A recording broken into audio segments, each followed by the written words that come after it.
You want to master all of the best skills in Xbox FC24 and leave your friends in the dust? It's easier than you think, and today I'm going to show you exactly how to do it.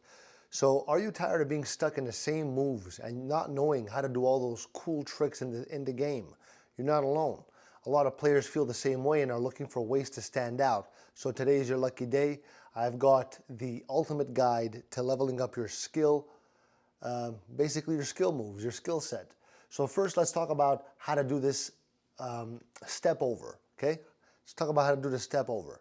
This move is perfect for tricking your opponent and opening up space. So to do it, quickly flick the right stick to the left and then the right again. It's simple but powerful. Next, the ball roll is another great move. So you're gonna hold the right stick to the left or right, and then your player will roll the ball in that direction. Use this to glide past defenders. Don't forget the flick up skill.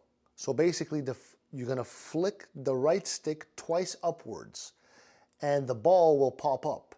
You can perform an amazing volley or shot once it's in the air. The rainbow flick is also an essential skill. So you're gonna flick the right stick back twice, and then you're gonna push it forward to perform this flashy move. Finally, you can use the drag back for quick changes in direction. So you hold the right stick down and then pull it back. It's perfect for confusing defenders. Now you know how to master these skills, and if you're ready to play like a pro, don't forget to like, comment, and subscribe. Thanks, ciao.